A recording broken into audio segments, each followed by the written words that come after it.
السلام عليكم ورحمة الله وبركاته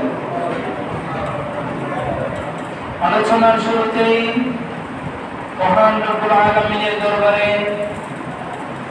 শুকরিয়ার মস্তক অবনত করে কৃতজ্ঞতা প্রকাশ করছি,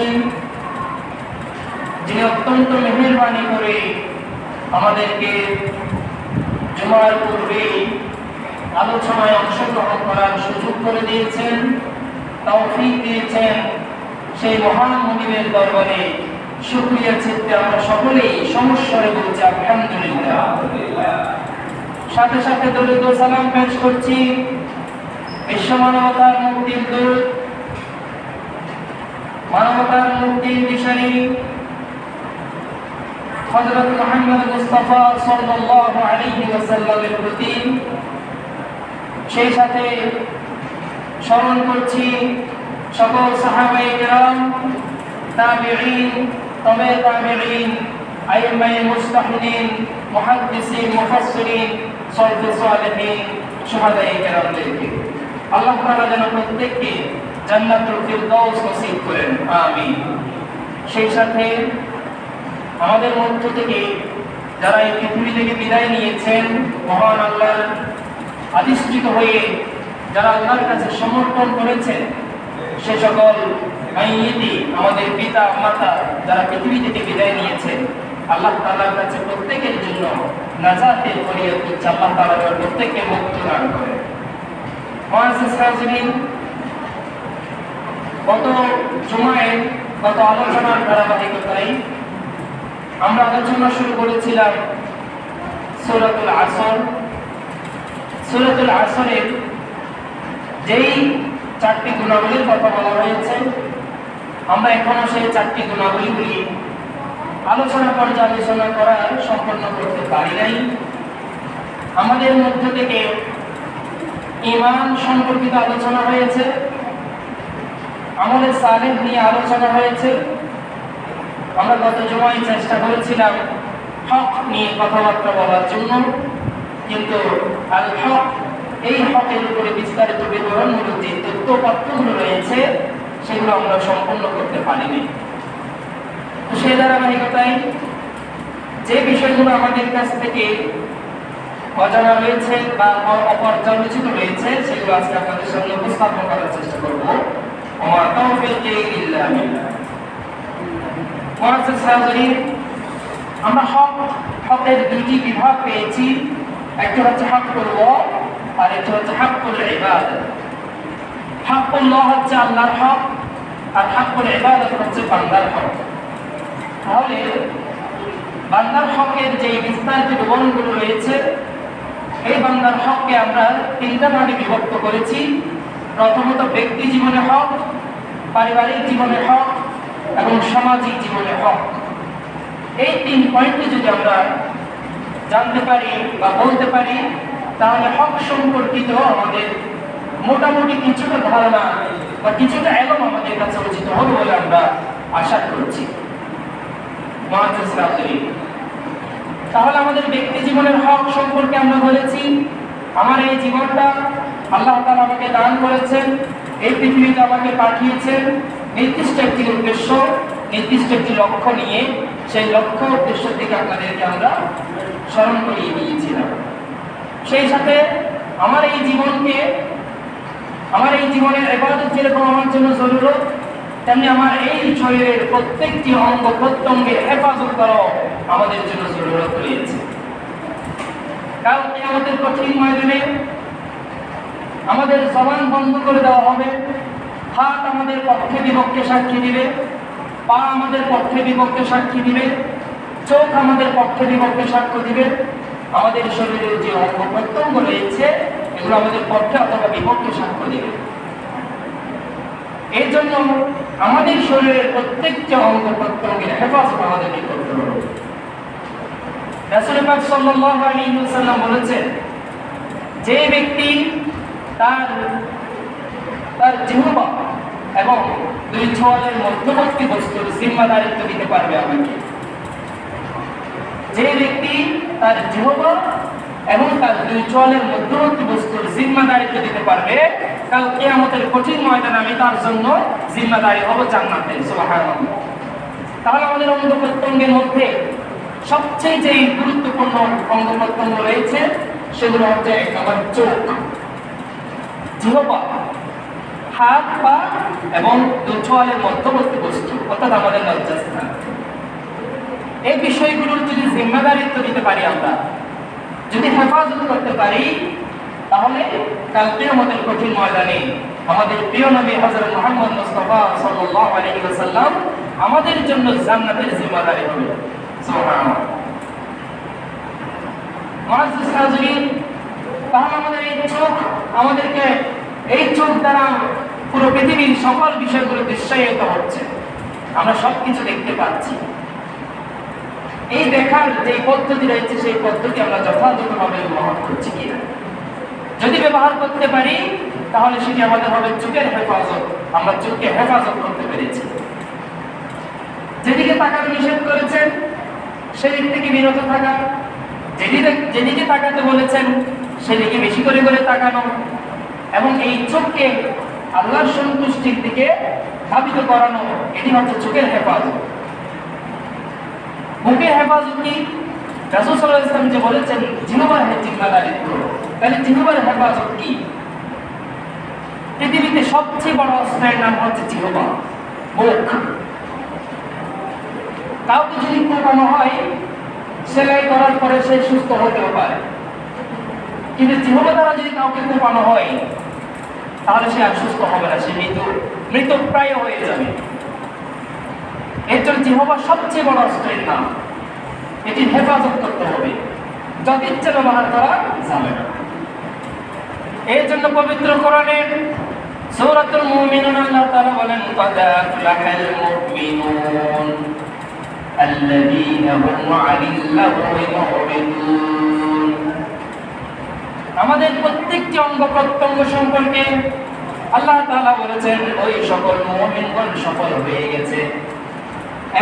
এমন একদল সফলকাম মুমিনদের কথা বলেছেন যে মুমিনদের গুণাবলী হচ্ছে আল্লাযীনা হুম আন সালাতিহিম খাশিউন, যারা নিজেদের নামাজে হবে বিনয়ী, নম্র, ভদ্র। ওয়াল্লাযীনা হুম আনিল লাগwi মু'রিদুন, এবং যারা অযথা কার্যকলাপ থেকে বিরত থাকবে, অযথা কথাবার্তা থেকে বিরত থাকবে, অযথা ক্রিয়া সম্পাদনকারী থেকে বিরত থাকবে। এই সকল গুণাবলী সম্পন্ন ব্যক্তিরা সফল হয়ে গেছে। সফল মানে কি? সরাসরি জান্নাতে তারা চলে যাবে, এগুলো অনেক বিস্তারিত এগুলো। তাহলে সফলকাম মুমিন হওয়ার জন্য আরো কিছু গুণাবলী আছে, পরবর্তী আয়াতগুলোতে আমাদের বিষয় সংশ্লিষ্ট না হওয়ার জন্য না হওয়ার কারণে নিয়ে যাচ্ছি না। তাহলে আমরা এখান থেকে যে বিষয়টা দৃষ্টায়িত করতে চাচ্ছি সেটা হচ্ছে একজন মুমিন যদি সফল হতে চায় তাহলে তাকে অযথা ক্রিয়াকলাপ থেকে বিরত থাকতে হবে, অযথা কার্যকলাপ থেকে বিরত থাকতে হবে, অযথা কথাবার্তা থেকে বিরত থাকতে হবে। আমরা আমাদের ব্যক্তি জীবনকে যেখানে ইচ্ছা, যেখানে প্রয়োজন, যেখানে নিষ্প্রয়োজন সেখানে ব্যবহার করছি। আমাদের জিহ্বাকে, আমাদের চোখকে, আমাদের হাতকে, আমাদের পাকে, আমাদের পুরো অঙ্গ প্রত্যঙ্গকে,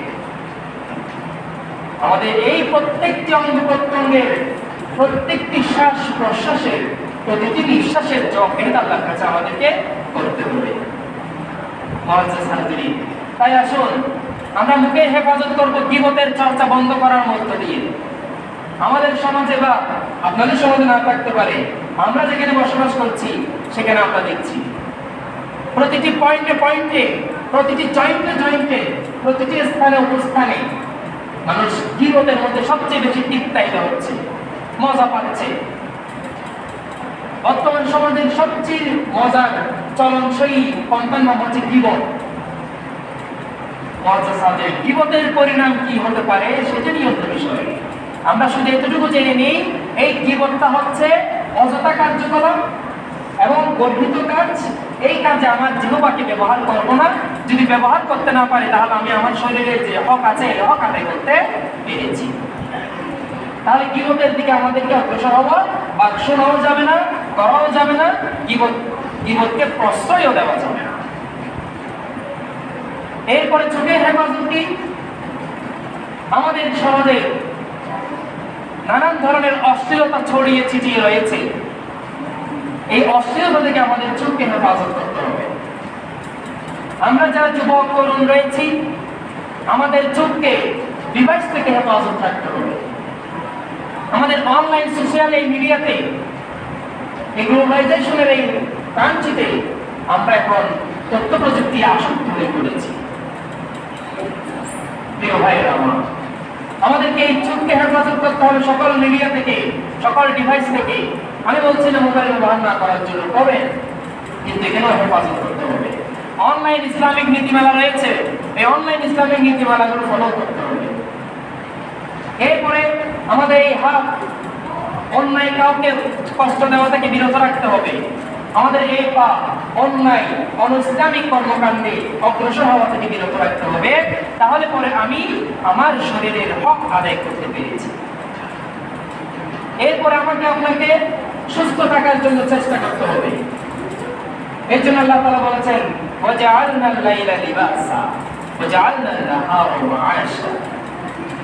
মুআজ্জাজ হাজরিন, আল্লাহ তাআলা রাতকে সৃষ্টি করেছেন বিছানা স্বরূপ, অর্থাৎ আপনি রাত্রি নিদ্রা যাবেন, বিশ্রাম করবেন, এবং দিনের মধ্যে আল্লাহর ইবাদতে রিজিক অন্বেষণে ঝাঁপিয়ে পড়বে।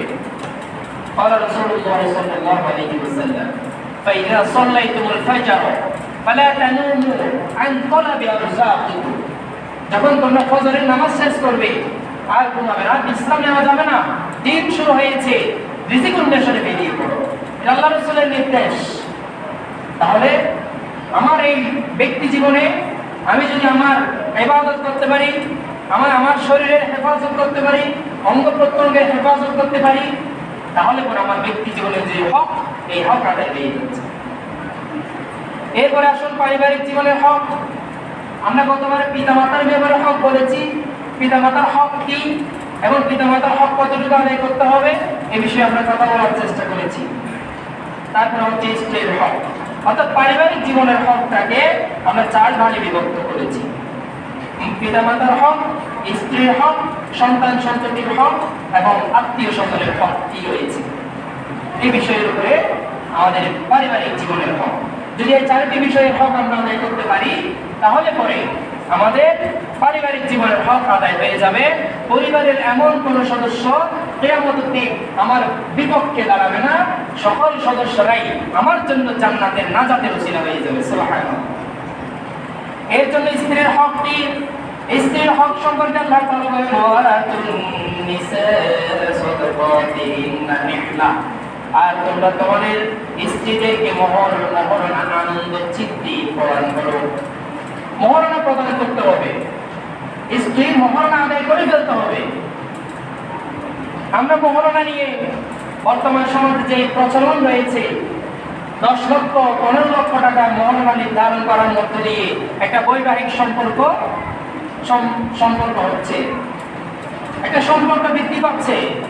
কিন্তু বিবাহের জন্য যে 4টি শর্ত রয়েছে তার মধ্যে প্রথম হচ্ছে মহর, ইজাব, কবুল, ওলি। এই মহরনা নিয়ে আমরা এক ধরনের সামাজিক রীতিনীতিতে পড়ে রং তামাশায় মেতে উঠেছি। 15 লক্ষ টাকা, 20 লক্ষ টাকা, 10 লক্ষ টাকা মহরনা তখন দিবে, অনেক সময় দিবে। অথচ আল্লাহ তাআলা স্পষ্টভাবে নির্দেশ দিয়েছেন, তোমরা তোমাদের স্ত্রীদের মহরনা আদায় করে দাও। আমরা আশা করে বসে থাকি, আমাদের পিতারা বা আমাদের ভাইয়েরা আশা করে বসে থাকেন তিনি ক্ষমা করে দিতে পারেন। এই প্রবণতা সৃষ্টি হয়েছে আমাদের মস্তিষ্কে। মুআজ্জাজ হাজরিন, মহরনা নিয়ে অনেক কথা, আমরা সেদিকে অগ্রসর হব না। যদি মহরনা আদায় করতে পারি, তাহলে পরে আপনারা আপনাদের স্ত্রীদের হক আদায় করতে পেরেছেন, 1 নম্বর। এরপরে 2 নম্বরে বস্তুগত প্রয়োজন পূরণ করা, স্ত্রীদের ভরণ পোষণ দেওয়া, খাবার দাবার, বস্ত্র আদি থেকে নিয়ে চিকিৎসা ব্যবস্থা থেকে নিয়ে যাবতীয় প্রয়োজন পূরণ করা, শারীরিক প্রয়োজন পূরণ করা এবং মনস্তাত্ত্বিক প্রয়োজন পূরণ করা। আমাদের সমাজে বস্তুগত প্রয়োজন পূরণ হয়, শারীরিক প্রয়োজন পূরণ হয়, কিন্তু মনস্তাত্ত্বিক প্রয়োজনের মধ্যে আমরা একটু হিমশিম খেতে দেখছি অনেককে। সব ঠিক আছে, খাবার দাবার দিচ্ছে, শিক্ষা এই ব্যবস্থা, চিকিৎসা ব্যবস্থা থেকে নিয়ে যাবতীয় খবর আদায় করতে পারছে। এরপরে মনস্তাত্ত্বিক যে বিনোদনের প্রয়োজন, এখান থেকে আমাদের অনেককে উঠে আসতে দেখেছি, এই জায়গাটা অনেকটি গ্যাপ দিচ্ছি। এই জন্য রাসূলুল্লাহ সাল্লাল্লাহু আলাইহি ওয়াসাল্লাম বলেছেন, যে স্বামী তার স্ত্রীর কাছে গ্রহণযোগ্য সে আল্লাহর কাছেও গ্রহণযোগ্য। আর আমি আমার ঘরের গ্রহণযোগ্য, যে স্বামী তার স্ত্রীর কাছে গ্রহণযোগ্য হবে সে আমার ঘরের একজন অংশীদার। সুবহানাল্লাহ। এই জন্য আসুন আমরা মনস্তাত্ত্বিক প্রয়োজন পূরণ করার চেষ্টা করব যারা বিবাহ করেছেন বা আমাদের মুরব্বীরা যারা রয়েছে। এটা কিরকম? স্ত্রীদের সাথে সুন্দর আচরণ করা, কথাবার্তা বলা, বিনোদন দেওয়া, সারাদিন কাজের মধ্যে না রেখে মাঝে মাঝে বিভিন্ন সুন্দর বিভিন্ন চিত্র বিভিন্ন দেখতে নিয়ে যাওয়া। আমরা জানি রাসূলুল্লাহ সাল্লাল্লাহু আলাইহি ওয়াসাল্লাম সারাদিনের কর্মকাণ্ড সম্পাদন করার পর ঘরে এসে রাসূলুল্লাহ সাল্লাল্লাহু আলাইহি ওয়াসাল্লামের স্ত্রীদের সাথে কি সুন্দর আচরণ করতেন, কাজের মধ্যে বন্টন করে ফেলতেন। রাসূলুল্লাহ সাল্লাল্লাহু আলাইহি ওয়াসাল্লামের স্ত্রীদের মধ্যে সবচেয়ে কুমারী স্ত্রী ছিলেন হযরত আয়েশা সিদ্দিকা রাদিয়াল্লাহু তাআলা আনহা। আয়েশা সিদ্দিকা রাদিয়াল্লাহু তাআলা আনহা সম্পর্কে হাদিস শরীফে রয়েছে, মসজিদের পাশে কিছু হাবশি ক্রীড়াবিদরা, হাবশি খেলোয়াড়রা কৌতুক করছিলেন। হযরত মুহাম্মদ মুস্তাফা সাল্লাল্লাহু আলাইহি ওয়াসাল্লাম স্ত্রী আয়েশা সিদ্দিকা রাদিয়াল্লাহু তাআলা আনহাকে নিয়ে সেই কৌতুক দেখানোর জন্য নিয়ে গেছেন। বিনোদন, এটা বলা হয় বিনোদন। আজকাল আমাদের সেই বিনোদন কিন্তু দেখা যাচ্ছে না। এজন্য আসুন সুন্দর ভাষায় কথা বলা, তার প্রশংসা করা, তার কাজে সহযোগিতা করা এবং দ্বীনের ক্ষেত্রে তাকে যাবতীয় আঞ্জাম দেওয়া, এটা হচ্ছে মনস্তাত্ত্বিক বিনোদন বা মনস্তাত্ত্বিক প্রয়োজন, এটা পূরণ করতে হবে। অন্যথায় স্ত্রীর হক যথাযথভাবে আদায় করা হবে না। আল্লাহ তাআলা পবিত্র কোরআনে সূরা রুমে বলেন, ওয়ামিন আয়াতিহি আন খালাকা লাকুম মিন আনফুসিকুম আজওয়াজা লিতাসকুনু ইলাইহা ওয়া জাআলা বাইনাকুম মাওয়াদ্দাতান ওয়া রাহমা। তার নিদর্শনসমূহের মাঝে আল্লাহ তাআলার যে নিদর্শনগুলো রয়েছে, যে আয়াতগুলো রয়েছে, তার মধ্যে একটি নিদর্শন হচ্ছে এই যে তোমাদের মধ্য থেকে তোমাদের জন্য তোমাদের স্ত্রীদেরকে সৃষ্টি করা হয়েছে। কেন সৃষ্টি করা হয়েছে? ওয়া জাআলা বাইনাকুম মাওয়াদ্দাতান ওয়া রাহমা। তাদের কাছ থেকে তোমরা প্রশান্তি লাভ করবে এবং তোমাদের মধ্যে তাদের জন্য রহমত, ভালোবাসা, বিনোদন, প্রেম, প্রীতি আল্লাহ তাআলা সৃষ্টি করে দিয়েছে। মাওয়াদ্দাতান ওয়া রাহমা, আল্লাহ তাআলা আপনার মনের মধ্যে আপনার স্ত্রীর জন্য ভালোবাসা সৃষ্টি করে দিয়েছে, রহমত সৃষ্টি করে দিয়েছে, দয়া সৃষ্টি করে দিয়েছে। কিন্তু এটা আল্লাহ তাআলা আপনি প্রয়োগ করতে পারছেন না, আমরা প্রয়োগ করতে পারছি না আমাদের সমাজে। মাঝে সাথে আসুন আমরা আমাদের পরিবারে, আমাদের পারিবারিক জীবনে আমাদের যে স্ত্রীদের যে হকগুলো রয়েছে সেই হকগুলো আদায় করার চেষ্টা করি। এই ক্ষেত্রে আল্লাহ তাআলা আরো বলেন, ওয়াশিরুহুন্না বিল মা'রুফ, তোমরা স্ত্রীদের সাথে সৎভাবে জীবন যাপন করো। হযরত ওমর ইবনে খাত্তাব রাদিয়াল্লাহু তাআলা অত্যন্ত রূঢ় মেজাজি একজন সাহাবী ছিলেন। হযরত ওমরের মেজাজ কেমন ছিলেন? সকল কুরাইশদের মধ্যে থেকে বলা হচ্ছে মুহাম্মদ ইবনে আব্দুল্লাহকে কে হত্যা করতে পারবে। হযরত ওমর ইবনে খাত্তাব তখন দাঁড়িয়ে গিয়েছেন উলঙ্গ তরবারি নিয়ে, আমি মুহাম্মদকে হত্যা করব। এই বলে সেখান থেকে সিদ্ধান্ত নিয়ে মুহাম্মদ সাল্লাল্লাহু আলাইহি ওয়াসাল্লামের দিকে অগ্রসর হচ্ছিলেন হত্যা করার জন্য। এরকম উগ্র মেজাজের লোক ছিলেন, সাহসী লোক ছিলেন। হযরত ওমর ইবনে খাত্তাব রাদিয়াল্লাহু তাআলা আনহুর কাছে একজন ইহুদি এবং মুসলমানদের মধ্যে যে তর্ক বিতর্ক ঝগড়াঝাটি হয়েছিল, রাসূল পাক সাল্লাল্লাহু আলাইহি ওয়াসাল্লাম ফয়সালা দিয়েছেন, বিচার করেছেন। বিচার চলে গেছে ইহুদির পক্ষে। মুসলমান সে দাবি করেছে মুহাম্মদ আমার পক্ষে রায় দেয় নাই, আমি এই বিচারের সানি বিচারের জন্য যাব। কার কাছে? ওমর ইবনে খাত্তাবের কাছে। হযরত ওমর ইবনে খাত্তাবের কাছে গেলেন, ও ওমর কোথায় আছো? হ্যাঁ আছি, কি সমস্যা একটু এগিয়ে আসো। বের হয়েছে ওমর ইবনে খাত্তাব রাদিয়াল্লাহু তাআলা। বের হওয়ার পরে সেই লোকটি বললেন, আমার এরকম সমস্যার কারণে রাসূলুল্লাহ সাল্লাল্লাহু আলাইহি ওয়াসাল্লামের কাছে গিয়েছিলাম। রাসূল পাক সাল্লাল্লাহু আলাইহি ওয়াসাল্লাম বিচারটি আমার পক্ষে না দিয়ে ইহুদির পক্ষে দিয়ে দিয়েছে। আমি তোমার কাছে সানি বিচারের জন্য এসেছি। তোমার কাছে আমরা আবার নতুন বিচারের জন্য এসেছি, দ্বিতীয় বিচার করবা তুমি। তখন রাসূল হযরত ওমর ইবনে খাত্তাব জিজ্ঞেস করেছিলেন, এই বিচারের প্রথম বিচারককে? বলে যে মুহাম্মদ সাল্লাল্লাহু আলাইহি ওয়াসাল্লাম। দাঁড়াও, আমি বিচারের সরঞ্জামাদি নিয়ে আসতেছি। ভিতরে গেলেন, ভিতর থেকে তরবারি নিয়ে এসে সেই মুসলমানকে দ্বিখণ্ডিত করে ফেলেছেন এক কোপে। এই হচ্ছে হযরত ওমরের মেজাজ। হযরত আবু বকর সিদ্দিক রাদিয়াল্লাহু তাআলা যখন বার্ধক্য হয়ে গিয়েছেন, অসুস্থ হয়ে পড়েছেন, পরবর্তী খলিফা নিয়ে যখন চিন্তায় মগ্ন হয়েছেন, সাহাবায়ে কেরামদের ডাকা হয়েছিল, বলা হচ্ছে হযরত ওমরকে পরবর্তী খলিফা হিসেবে তোমাদের কাছে প্রস্তাব দিতে চাচ্ছি। সাহাবায়ে কেরাম বললেন, হে আমিরুল মুমিনিন, আপনি এটি কি করছেন? আপনি জানেন না হযরত ওমরের কি অবস্থা হয়েছিল রাসূল সাল্লাল্লাহু আলাইহি ওয়াসাল্লামের ওফাতের সময়? রাসূল সাল্লাল্লাহু আলাইহি ওয়াসাল্লাম যখন ওফাত বরণ করেছিলেন, হযরত ওমর উলঙ্গ তরবারি নিয়ে বলেছেন, যে বলবে মুহাম্মদ মারা গিয়েছে তাকে আমি দ্বিখণ্ডিত করে ফেলব। এরকম একজন উগ্র মেজাজের লোককে আপনি খেলাফতের দায়িত্ব দিচ্ছেন? সে তো লঘু শাস্তি, সে যদি লঘু অপরাধের জন্য দণ্ডায়িত করবেন, ছোটখাটো ভুলের জন্য কি করবেন? মৃত্যুদণ্ড দিবেন। এরকম মেজাজের লোক ছিলেন হযরত ওমর। এই উগ্র মেজাজের সাহাবী আমিরুল মুমিনিন সম্পর্কে আল্লাহ রাসূল সাল্লাল্লাহু আলাইহি ওয়াসাল্লাম বলেছেন, আনা খাতামুন নবী লা নবিয়্যা বা'দা, আমি শেষ নবী, আমার পর আর কোনো নবী আসবেন না। যদি আমার পরে কোনো নবী আসেন, তিনি হচ্ছেন হযরত ওমর ইবনে খাত্তাব রাদিয়াল্লাহু তাআলা। এই ওমর ইবনে খাত্তাব রাদিয়াল্লাহু তাআলা তিনটা পরামর্শ দিয়েছেন। স্ত্রীদের সাথে শিশুর মতো আচরণ করো, স্বামীদেরকে স্ত্রীদের সাথে শিশুর মতো আচরণ করো। এরকম মেজাজের লোক, আপনার মেজাজের কত ভারসাম্যহীনতা আছে? কি মেজাজ আপনার? আপনার মেজাজ কি হযরত ওমরের চেয়ে বেশি হবে? মুআজ্জাজ হাজিরিন, আসুন, আপনাকে স্বামীদেরকে তিনি পরামর্শ দিচ্ছেন, আমাদেরকে না। আপনারা আপনাদের স্ত্রীদের সাথে এমন আচরণ করতে হবে যেন শিশু সুলভ। তাদের সাথে খেলাধুলা করুন, বিনোদন দিন। আর একটা পরামর্শ হচ্ছে তাদের সাথে ভালোবাসা স্থাপন করুন। স্বামীদেরকে এই পরামর্শগুলো হযরত ওমর ইবনে খাত্তাব রাদিয়াল্লাহু তাআলা দিয়েছেন। মুআজ্জাজ হাজিরিন, আসুন, আমরা হযরত ওমরের এই পরামর্শ যদি আমরা অনুসরণ করতে পারি, তাহলে পরে কাল কিয়ামতের ময়দানে এমনও হতে পারে হযরত ওমর ইবনে খাত্তাবের সাথে এই আদর্শ স্বামীদের হাসর হতে পারে। সুবহানাল্লাহ। এরপর আসুন, সন্তানের হক কি? সন্তানের হক সম্পর্কে রাসূলুল্লাহ সাল্লাল্লাহু আলাইহি ওয়াসাল্লামের একটা হাদিস, কুল্লু গুলামিন রাইয়াতুন বিয়াদিকা تذهب عنهم يوم السابعين يسمى فيه ويحلق راسه وقال أيضا ويختن। সন্তানদের ব্যাপারে বলা হচ্ছে, সন্তানের জন্য প্রথম হক হচ্ছে তার জন্য একজন ধার্মিক মা নির্ধারণ করা, দিনদার মা নির্ধারণ করা।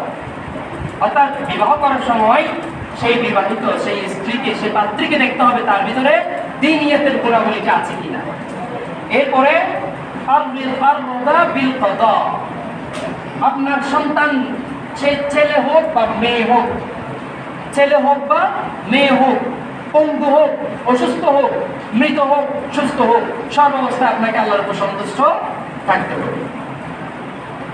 এই ব্যাপারে মেয়েদের ব্যাপারে আল্লাহ রাসূল সাল্লাল্লাহু আলাইহি ওয়াসাল্লাম বলেন, খায়রুকুম মান বারাকা বিল ইনসা, যে ঘরে প্রথম কন্যা সন্তান জন্মগ্রহণ করবে, সেই ঘরে আল্লাহ তাআলার বারাকাত পরিপূর্ণ হবে, সেই ঘরটা বারাকাত পরিপূর্ণ হবে, বরকতে পরিপূর্ণ হবে, ভরপুর হয়ে যাবে। এরপরে 2 নম্বর কাজ হচ্ছে আযান দেওয়া।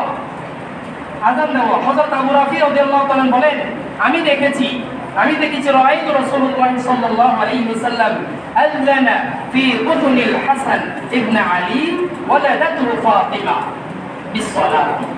নামাজে যেরকম আযান দেয়, আমি দেখেছি, হযরত আবু রাফি রাদিয়াল্লাহু তাআলা বলেন, আমি দেখেছি রাসূলুল্লাহ সাল্লাল্লাহু আলাইহি ওয়াসাল্লামকে আলী ইবনে আবি তালেব এবং ফাতেমা রাদিয়াল্লাহু তাআলা আনহার সন্তান হাসানকে কোলে নিয়ে নামাজের আযানের মতো করে আযান দিয়েছেন। সুবহানাল্লাহ।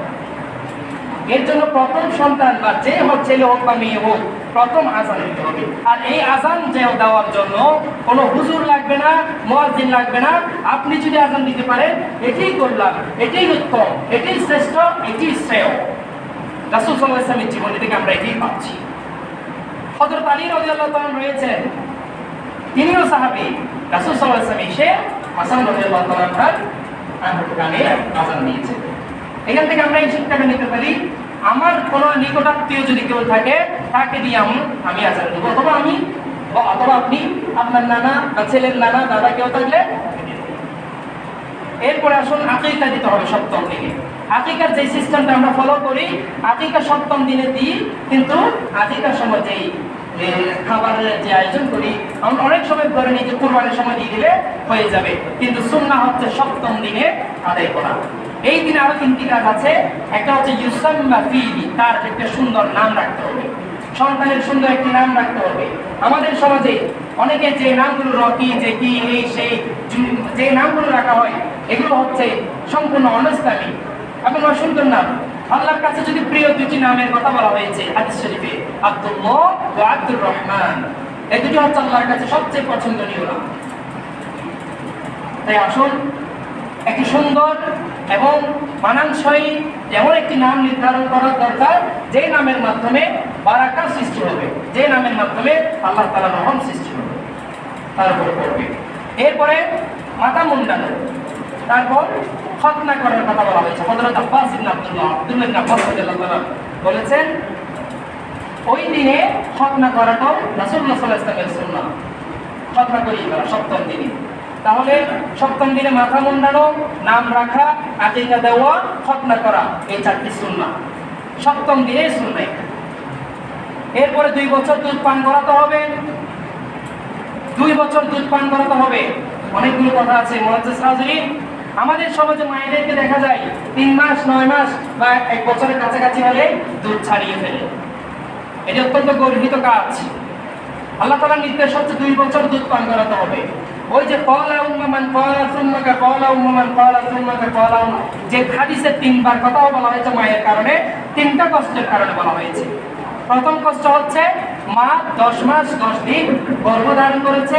দ্বিতীয় কষ্ট হচ্ছে মৃত্যু যন্ত্রণা সহ্য করে পৃথিবীর আলো দেখিয়েছেন। তৃতীয় কষ্ট হচ্ছে 2 বছর দুধ পান করিয়েছেন। এই 3টা কারণে আল্লাহ রাসূল সাল্লাল্লাহু আলাইহি ওয়াসাল্লাম মায়ের হককে 3 গুণ বলেছেন। এটা সূরা আরাফের 15 নম্বর আয়াতে বলা হয়েছে। তাই আসুন আমরা চেষ্টা করব, এটির অনেক উপকারিতা আছে। একটা শিশুর যে বডিগত স্ট্রাকচারের যে গঠনগত প্রয়োজনীয়তা রয়েছে এগুলোর অনেক বিস্তারিত বিবরণ। তবে আমরা এটাই জেনে নিতে হচ্ছে ফরজ হচ্ছে 2 বছর পর্যন্ত তাকে দুধ পান করানো। তারপরে তাদেরকে ভালোবাসতে হবে। আল্লাহ রাসূল সাল্লাল্লাহু আলাইহি ওয়াসাল্লাম বললেন, মাল্লা ইয়ারহামু ওয়ালা ইউরহামু, যে ব্যক্তি শিশু সন্তানদেরকে ভালোবাসে না, আল্লাহ তাকে ভালোবাসে না। সুতরাং আপনার ছেলে হোক বা মেয়ে হোক, ছেলেকে ভালোবাসে এরকম, মেয়ের জন্য ভালোবাসে এরকম, আবার মেয়ের জন্য অন্যরকম, ছেলের জন্য আরেক রকম না, আপনাকে একই সমানে ভালোবাসতে হবে। এরপরে সময় হলে, প্রাপ্তবয়স্ক হলে তাদেরকে বিবাহ দিতে হবে। তারপরে সম্পদের যথার্থ বন্টন করতে হবে। আমাদের সমাজে সম্পদের বন্টনটা হয়ে যায়, আমি চলে যাই না তারপরে বন্টন হয়ে যাবে, কিন্তু আল্লাহ রাসূলের নির্দেশ হচ্ছে জীবিত অবস্থায় সম্পদের যথার্থভাবে বন্টন করে দেওয়া। বন্টনের যে রীতি মেয়ের আছে, যে ইতিহাসগুলো বা ন্যায় আছে, যে মাসালা আছে এগুলো রয়েছে, এগুলো আর অনেক এলম। তবে বন্ধু আমরা এটাই জেনে নিই, আমার জীবদ্দশায়, আপনার জীবদ্দশায় আমাদের সন্তানদের, আপনাদের সন্তানদের সম্পদ বন্টন করে দিতে পারলে আপনি দায়িত্বমুক্ত হয়ে যেতে পারছেন। এটি হচ্ছে হক। এই হক যদি আদায় করতে না পারি তাহলে কালকে আমাদের কঠিন ময়দানে মুআজ্জাজ হাজিরিন, যে নিশ্চিত ধ্বংস হয়ে যাচ্ছে মানুষ, সেখান থেকে বাঁচার জন্য যে 4টি গুণাবলী প্রয়োজন, সেই 4টি গুণাবলী থেকে এই হকের গুণাবলী আমাদের অর্জন হয় নাই। যদি আমরা এই সেক্টরগুলো, যে কথাগুলো বলেছি, এই বিষয়ে হক যদি আপনি আদায় করতে না পারেন, তাহলে আপনার ব্যক্তি জীবনের যে হকগুলো রয়েছে আদায় করতে হবে। পারিবারিক জীবনের যে হকগুলো রয়েছে সেগুলো আদায় করতে হবে। পারিবারিক জীবনের আরেকটি হক সম্পর্কে আমরা আগামীতে চেষ্টা করবো আলোচনা করার, সেটা হচ্ছে প্রতিবেশী, আত্মীয় স্বজনের হক। এটাও আপনার পরিবারের অন্তর্ভুক্ত, আত্মীয় স্বজন। তা আসুন আপাতত আমার ব্যক্তি জীবনের হক, আমার পারিবারিক জীবনের, আমাদের স্ত্রী পুত্রদের হক, পিতামাতার হক, সন্তান সন্ততির হক আমরা যেন যথাযথভাবে আদায় করতে পারি।